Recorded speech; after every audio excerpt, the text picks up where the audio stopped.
difficulty, though, one of the things that they keep coming back with, they go, well, what about Labour? But of course, because they were, I'd say they were as bad, but they tried very hard to be as bad, maybe worse, we can debate that, but Blair now, of course, he's gone off to be a Catholic, which is a bit, I think it's fitting, because he's got enough to be bloody guilty about.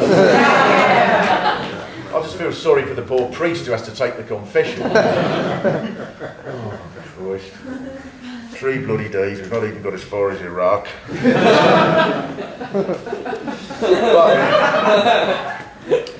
The marvellous thing with him, the tenacity of Blair, because he still won't admit that he did anything wrong in Iraq. He's still, whenever he's asked about Iraq, he will still, well, do you regret Iraq? Everybody now, just about everybody goes, oh, what a disaster. And Blair was like, do you regret? Do you think it was wrong? And he'll always have the same answer. He'll say, I do not regret overthrowing Saddam Hussein.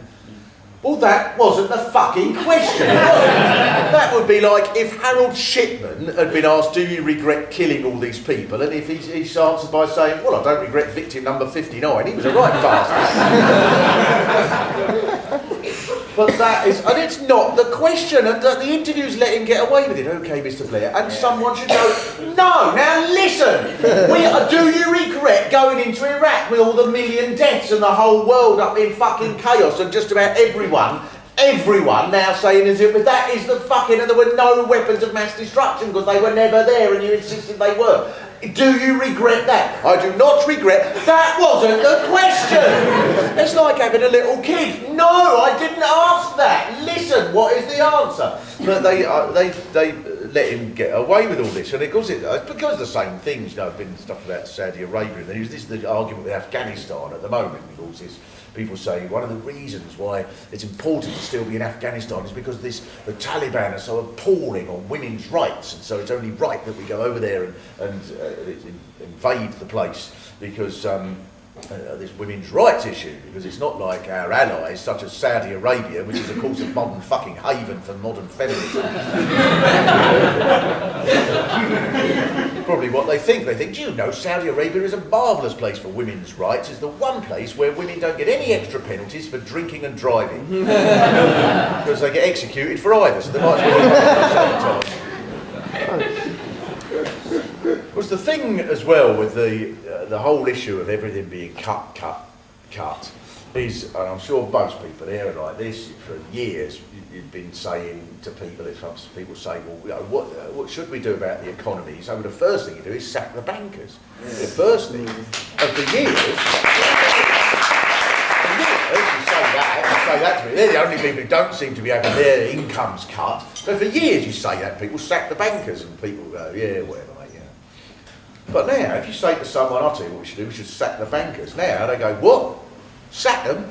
Oh, sack them.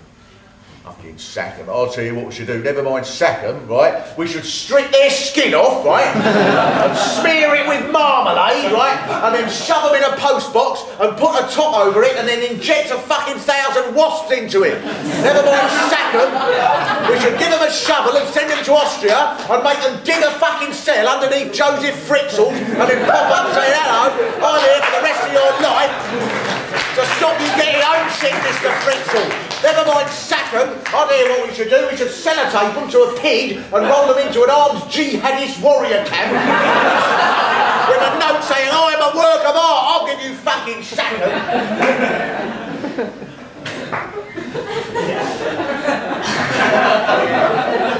What have we got to here? I've got a very peculiar thing. God, you know, strange thing happened to me. I was talking about getting old and not being the same person. I was 50. I know this will sound horrific to you. 50. I can't believe this. I feel stupid even saying it. And I was just about sort of coming to terms with it. And then this advert came on. Holidays for the over 50s. Fucking old people getting on a cruise. And I thought, what? Because of course their subtext, what they're trying to say, of course, is even though you're 50, it is still possible to have the odd moment of lucid fun. No, you can't say say that everyone over 50 is one category of person. Like there was a whole layer of the people, the over 50s, like that makes me the same as some woman in Birmingham who's 109 or something. I'm going to sit with her and go, oh, isn't it terrible? The young people, they show us no respect, do they do? The little fiddly 5p's, what are you supposed to do? Oh, no, dear, it's terrible. Fuck's sake! I don't, and then they're dancing, you can dance away. And then they are dancing. No, fuck off! I was 21 when hip-hop started, so fuck off with that. Which is, they've got to come to terms, there'll be hip-hop pensioners soon. We'll come to terms with that. There will be people going, blood, you get me, I've gone to the doctor a month in my bowels is mush up, you get me.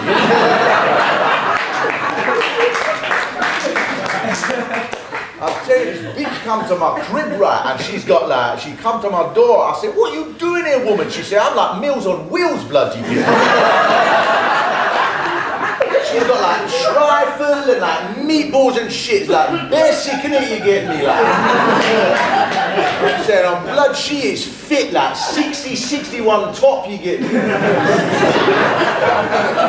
Then she said, blood, I can't come no more. I said, babe, what is the matter with you? She said, it's like all the cuts, it's not like back in the day and shit before the deficit, you get me. I said, that Cameron, it is a waste man, blood. I've got to go to the strange thing I've got to do later tonight, is go on Talk Sport. I couldn't with George Galloway. With George Galloway. I just don't know what to think about George Galloway, because I know he divides people. He's what? Lunatic. Great lunatic. Great lunatic. Yeah. Perfect. Great lunatic. Perfect. Because he's because the thing, he divides people, but he actually divides each person, not just between people.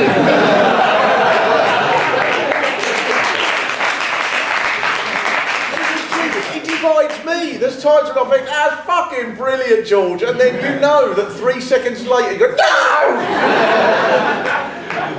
So this programme on TalkSport is brilliant because it's just a phone-in show and people just ring in like they do on phone-in shows, but he talks to everyone who rings in as if he's addressing a rally of 1 million people. So you just tune in at random moments and you'll hear him going, let me put it to you, your vicissitudes and vituperations will render you liable to nothing more than the ignominious descent into oblivion that has become inevitable as a result of your own obsequious, lick-spittleness. That is all I have to say to you, Dave from Basingstoke.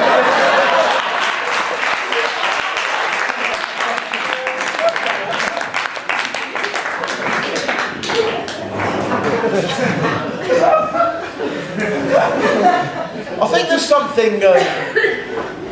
something else as well about the way this is all going, which is that with this coalition, and it was true of New Labour before them, there's something else they're after as well as just our money. I think they want our souls now. Yeah. They want everything identical. You know, you go to a town and they can't abide the idea that there's a town that's got a little bit that can't be controlled from some head office somewhere. You know, so everything, every town exactly the same, every retail park identical everywhere, right down to the fact that every single town centre and shopping mall in Britain has to have these Peruvians sat there playing I Just Called to Say I Love You on the fucking panpipes. Good luck to them, I don't mind, you know, but it does seem a bit peculiar. I wonder if they have a meeting every year in Peru, they all have to go up there and be told where they're to be sent to.